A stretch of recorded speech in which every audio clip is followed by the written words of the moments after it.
ದೆಹಲಿಯಲ್ಲಿ ಎನ್ಡಿಎ ಮೈತ್ರಿಕೂಟ ಸಭೆ ಮುಕ್ತಾಯಗೊಂಡಿದೆ. ಹಂಗಾಮಿ ಪ್ರಧಾನಿ ಮೋದಿ ಅವರ ನೇತೃತ್ವದಲ್ಲಿ ಈ ಒಂದು ಸಭೆಯನ್ನ ನಡೆಸಲಾಗಿತ್ತು. ದೆಹಲಿಯಲ್ಲಿ ಎನ್ಡಿಎ ಮೈತ್ರಿಕೂಟ ಸಭೆ ಮುಕ್ತಾಯವಾಗಿದೆ.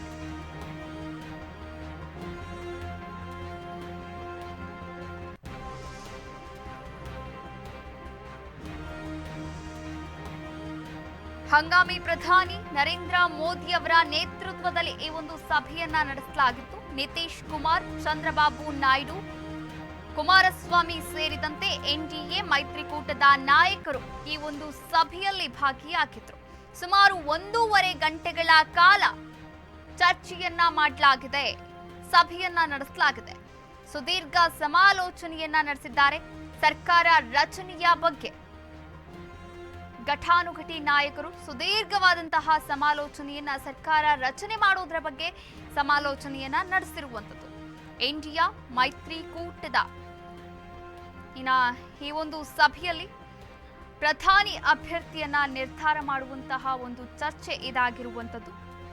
ಒಟ್ಟಾರೆಯಾಗಿ ದೆಹಲಿಯಲ್ಲಿ ಸಭೆ ಸೇರಿ ಪ್ರಧಾನಿ ಅಭ್ಯರ್ಥಿಯನ್ನ ಆಯ್ಕೆ ಮಾಡಲಿದೆ ಅಂತ ಕೂಡ ಹೇಳಲಾಗ್ತಾ ಇತ್ತು. ಹಾಗಾದ್ರೆ ಈ ಒಂದು ಸಭೆಯಲ್ಲಿ ಏನೆಲ್ಲ ಚರ್ಚೆಗಳಾಯಿತು, ಇದ್ರ ಬಗ್ಗೆ ಕೂಡ ಗಮನಿಸಬೇಕಾದಂತಹ ವಿಚಾರವಾಗಿರುವಂಥದ್ದು. ಈಗಾಗಲೇ ಪ್ರಧಾನಿ ನರೇಂದ್ರ ಮೋದಿ ಅವರು ರಾಜೀನಾಮೆಯನ್ನ ಕೂಡ ನೀಡಿರುವಂಥದ್ದು.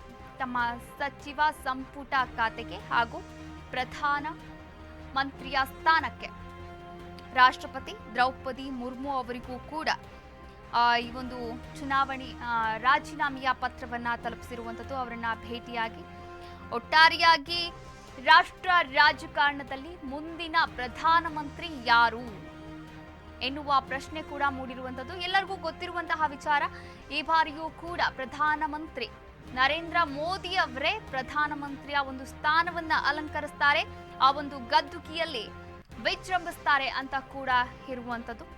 ಒಟ್ಟಾರೆಯಾಗಿ ಏನಾಗುತ್ತೆ ಅನ್ನೋದನ್ನ ಕಾದು ನೋಡಬೇಕಾಗಿರುವಂಥದ್ದು. ಈ ಒಂದು ಸಭೆಯಲ್ಲಿ